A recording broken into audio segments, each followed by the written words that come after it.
next on One on One. In the many struggles of my life, I didn't have that love and concern that I was searching and wanting. And when I went into the worship service, I felt home. I felt I belonged there, that really it was the truth. It was the spirit that I had not felt before. And even though I said to the minister, I don't think I'll be back, it was that, the pride, that I had found something that was priceless, that money could not buy.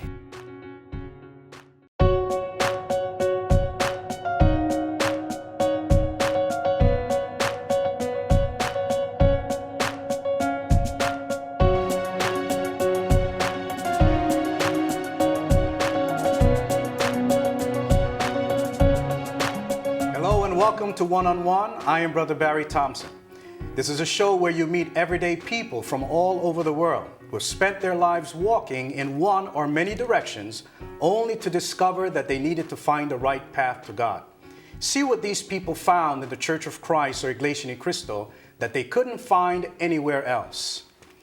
Today we're going one-on-one with Brother Eric Waterman, a minister inside the Iglesia Cristo, who at one point thought that he achieved happiness in life, but see how he found true happiness inside the Iglesia Cristo. Let's take a look at his story. It was 1988, and Eric Waterman was 32 years old. He lived by the ocean in Southern California and woke up to the sound of waves every morning. He enjoyed a successful career and more friends than a man could ever need. And by today's standards, he seemed to have the perfect life, or so he thought. It's kind of funny how some people don't realize where their life will lead. They chase after their dreams, and I was chasing after many dreams in Southern California, and I think the rest of the world. They think that money and things equate happiness. On the contrary, many times I was quite unhappy and not very satisfied with my life. He was traveling through East LA traffic one afternoon with a coworker who was running late for a very important appointment in the San Gabriel Valley area. He asked Eric if he didn't mind stopping for an hour off course so he could make that appointment, and he asked Eric to join him. So he went inside, and I sat in the car for a few minutes, and I went in.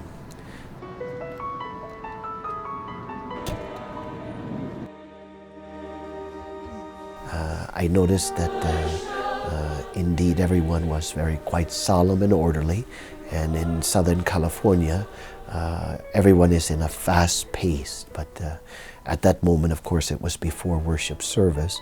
Everyone was meditating, and the hymn singing was quite spiritual and quite touching. Needless to say, his colleague's appointment was actually a worship service in the Church of Christ. And for Eric, attending the service was a shock to his system. I did not go to church. I was more of a money maker or a businessman. I did not have time for church. So when I went into that congregation for the first time, it was quite different than my normal activities. In the studio today, we have Brother Eric Waterman. Brother Eric, thanks for joining us. Thank you, Brother Barry, for letting me be on the program. Great. Now, I understand you were actually born in New York. That's correct. When did you decide to go to California, and why?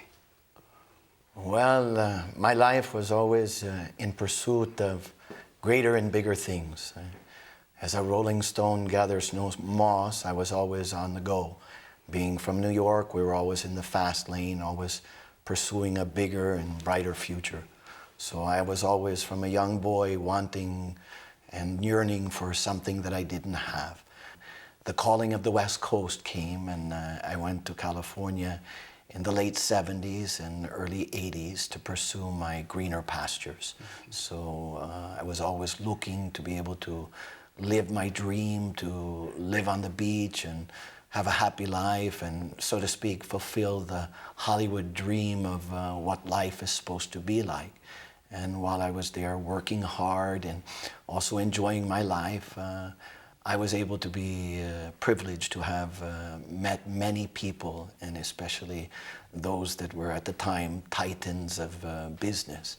Many of my acquaintances were at the time very, very wealthy, that indeed I was privileged to be with them and to be able to befriend them, so to speak. And I was always seeking out that there must be something more to the meaning of my life than just seeking out my own pleasure or my own desire. I used to try to ask for meaning in life. I had never gone to church in my whole life, and I didn't really like religion per se because of the televangelists that were always taking advantage of other people. And I felt that they were just making religion as a business, and I was not pursuing a religious way of life. I just wanted to do what was in my heart. And what was in my heart at the time was to pursue my own desire and try to enjoy the comforts of life. I did not deny myself anything, and there were many privileges. Of course, now I look back, life of the flesh, so to speak.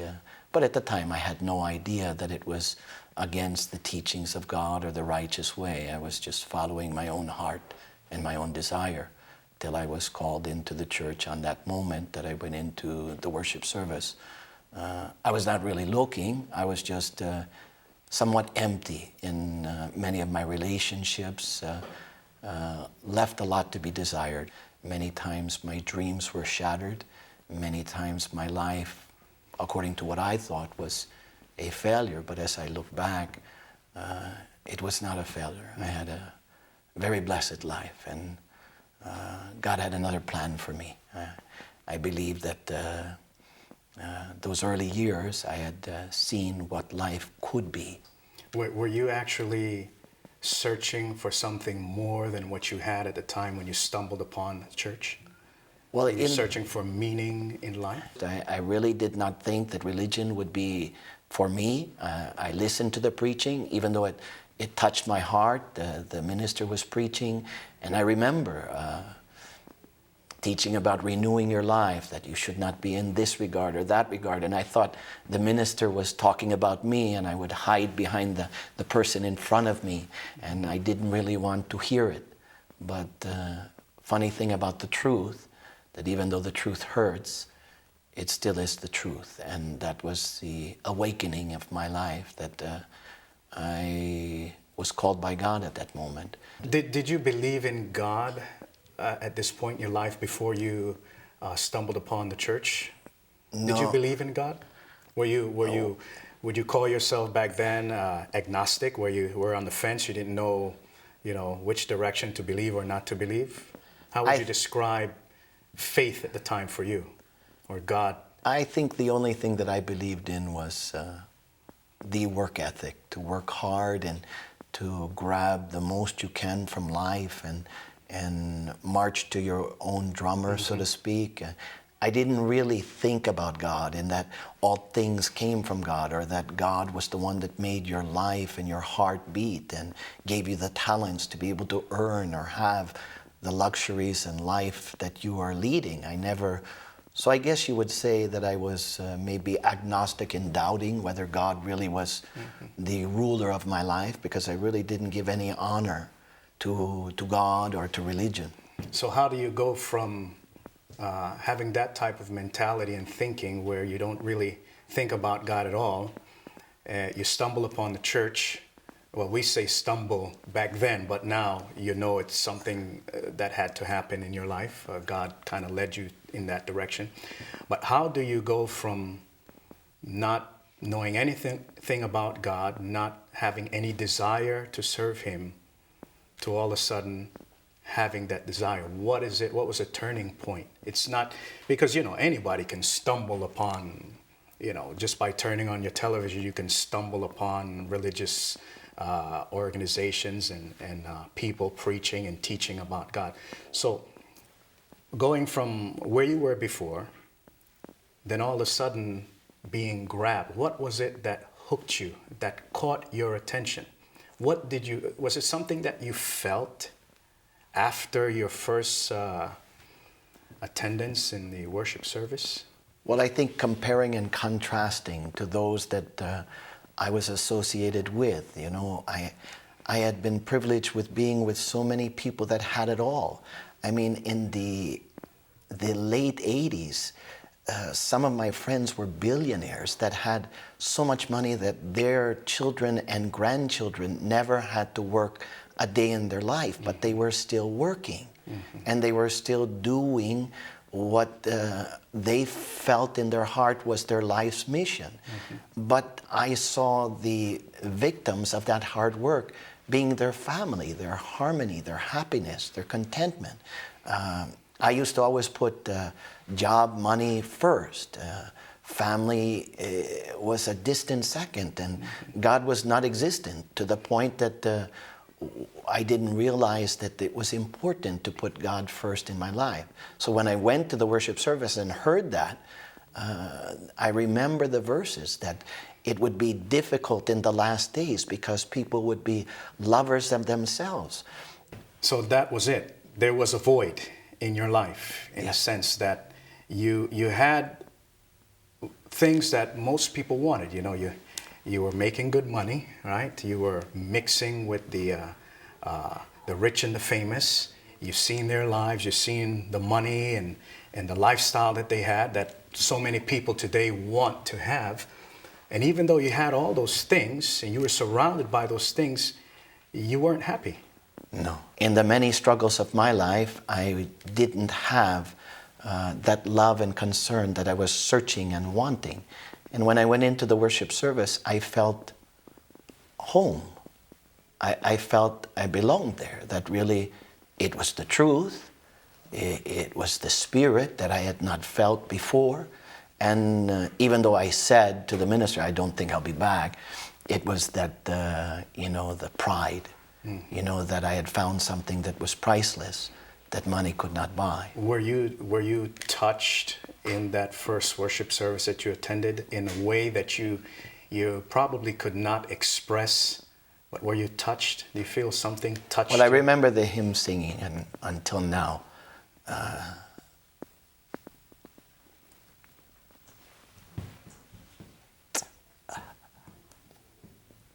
it's a little bit hard. That's all right. The hymn singing was, in many of the lyrics, it was the silent prayer that was only in your heart. And to be able to vocalize or to hear your lips uttering things that you've always wanted to say. Yes, you could say that. It was in that moment.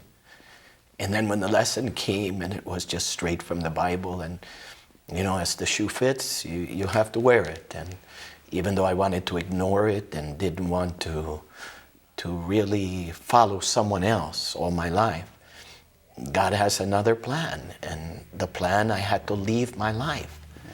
And many of my friends at the time thought I had lost my mind, that I was crazy for abandoning this lifestyle. That, here you're at the Academy Awards, you're at the Grammys, you're able to go backstage to things that are just entertainment, but life is not entertainment. Life, it has a higher purpose. And at that moment, I found the calling, and I answered that call.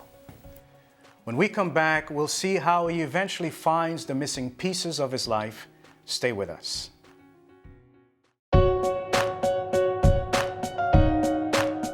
Welcome back to One on One. With us is Brother Eric Waterman. Before the break, we saw how he was first introduced to the Iglesia Cristo. Now let's see why he kept coming back. A few weeks later, the same co-workers showed up at Eric's door and invited him again back to San Gabriel Valley, this time for a Bible study. Though a bit reluctant, Eric went anyway. Wow, many people are there wanting to know questions, and I had questions as well. It came straight from the Bible. It taught me something that I didn't know, something that I wasn't doing with my life, and I tried to correct it. For Eric, living life by God's words was a change for the better. But not everyone around him believed that. They liked the old Eric. They didn't like this new Eric. And the more I heard the Bible studies, the more I left my life behind, and I had to leave many of my friends, many of my life style, choices changed. I stopped working as much. You get to the top and you find that it's not the life that you thought or you dreamed. It's like buying a house. You look forward to that moment and then you move into the house, but it's just a house. It's not a home. It's not really anything that really gives you meaning and definition. And that's what I found out in my life was missing connection. But Eric had finally found the connection he was missing. It was a connection to God. And after discovering it in the Church of Christ, he never looked back. You eventually went back to the chapel For the Bible study. for the Bible studies. Yeah. What got you to go back? What was it that said, you know what, all right, let me give in to my friend's invitation? When I went to the first Bible study, I just enjoyed the fellowship of the brethren there. They made me feel like a family. And not that I was searching for questions, but the Bible study was quite clear as to what should be the basis of my way and road in life. At the moment that I was in the Bible study, I felt that I was being placed on the right path. Then after I started to go, some of my good friends, they tried to intervene and make an intervention in my life, and they sat me down, and I remember being in Palm Desert at one of my friends' house, and I was invited out, and they had a psychiatrist that was there that was trying to tell me how I was being brainwashed and that I had joined a cult and that it was all the signs of the wrong way of doing something, that I shouldn't be so devoted, I shouldn't be so dedicated, I shouldn't be following just one way. But instead of thinking that my brain was washed in a negative way, I thought it was a positive. I had washed my way of life, and my friends wanted the old Eric, you know, the one that was the life of the party, the one that was a joy to be around, the one that inspired and wanted people to be around them. I didn't have a problem making friends, but all of a sudden these friends were making a big deal about me going to church. And then that's how I knew, well, why is it that they're giving me such a hard time just to go to something that's free, something that is right, something that's good, something that's benefiting me? And that was when I realized that it must be the right thing. Any particular question that was plaguing your mind, something that you wanted an answer to, that you found it? Well, that was an interesting question, because I wasn't verbalizing my questions, just that inside my heart I had a question, and then the next Bible study, it answered that very question. Or the next worship service I would go to, it would answer the question that I had silently in my heart. So the more I went, it was like building a foundation. What did you think when those you were going through those experiences where you're thinking something and then it's being answered the next moment? I mean, that's not something that happens every day. So what did you think about that? Did you think that God was an all-powerful, all-knowing, and ever-present? So I knew that there was no coincidence. Right. When we come back, we'll see how Brother Eric finds true happiness in his life. Don't go away.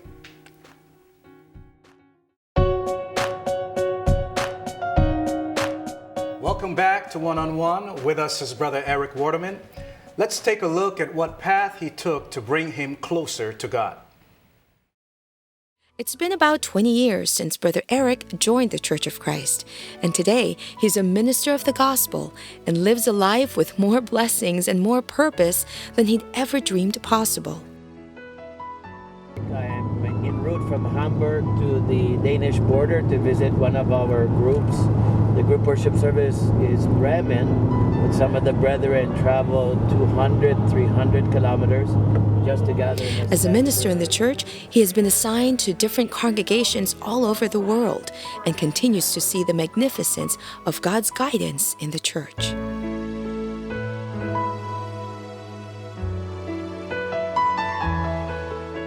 Brother Eric continues to propagate and share the power of God's love and God's word. Always be reminded to be patient. And to see the church grow and to be on the forefront, it's a really blessed and holy experience. You have to put on the helmet and the breastplate of faith, and you're really doing battle against the enemy of our faith. And you really feel that you're sometimes a soldier, and literally you are. You're helping to do battle so that the brethren that are there could remain strong and edify their faith.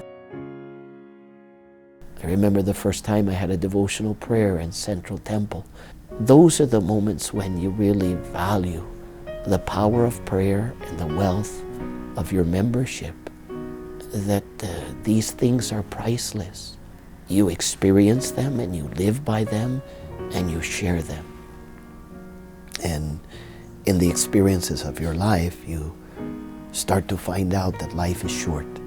In that quick passage of time, there's so many days that are left in your life. And as I told the executive minister, I just want to serve. And I thank God that I was able until this moment.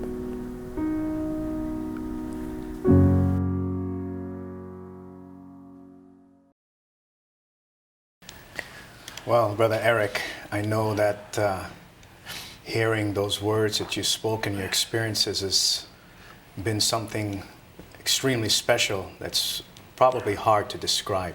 How do you go from being a businessman in which money is your ultimate goal to joining the Iglesia Cristo and then entering the ministry? Praise be to God that He sent instruments into my life.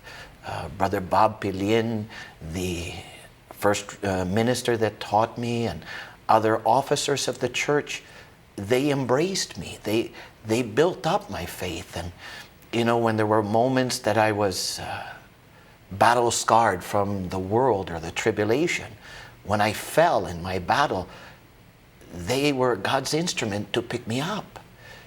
You know, Brother Bob is, to many people's lives, a special, special minister. That so many times the voice of reason comes from those that maybe you don't understand. How did God put them in your path, in your life? God had a calling, and eventually I was able to hear that calling loud and clear and do something about it. And you thought the best way was the ministry? Well, I remember hearing the lesson that the work is great and the workers are few. So I decided that if I could be of service, if I could be of help, and I wrote to the administration, but I was too old. I was already 33 years old, and they said, no, Ka Eric, you're already old. Maybe just be an officer, just be an LOS officer in the light of salvation.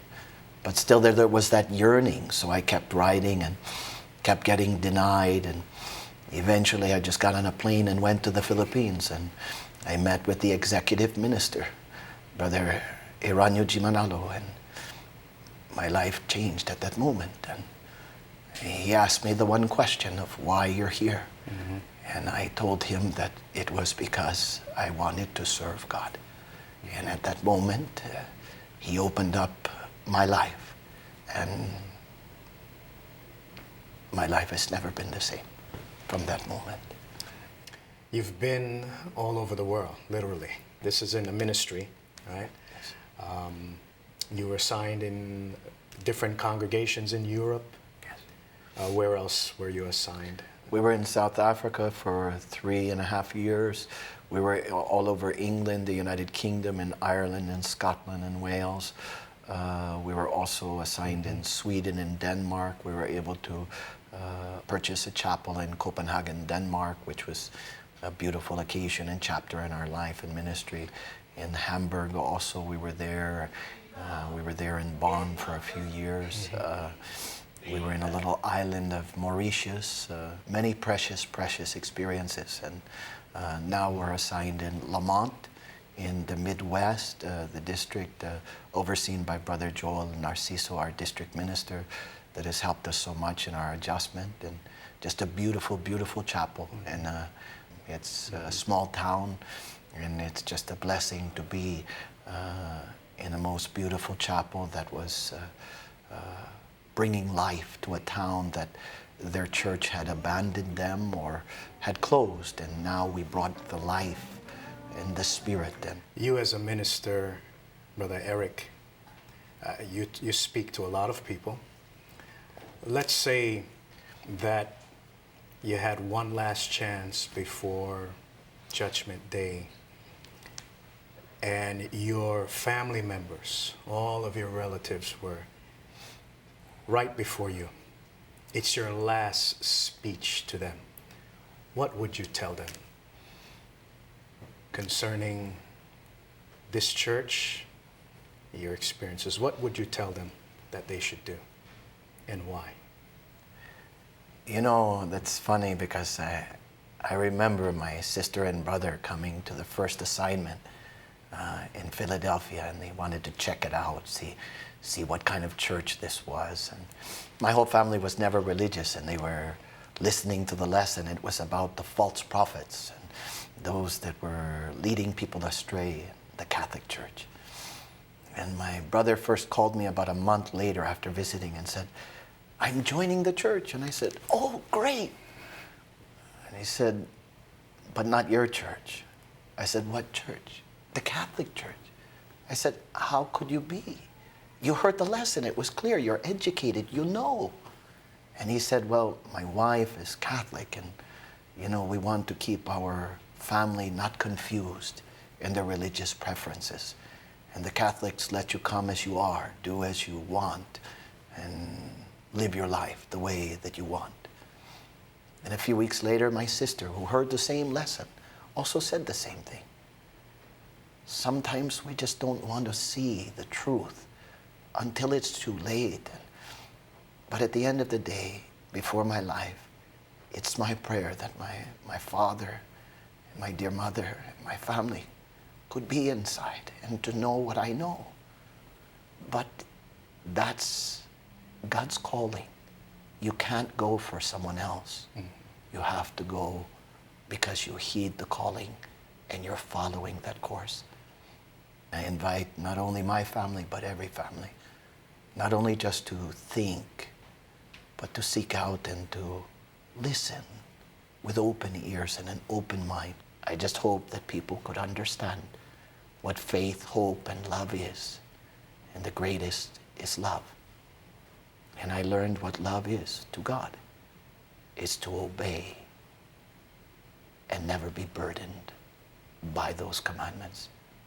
Sometimes it's hard, but nothing's impossible.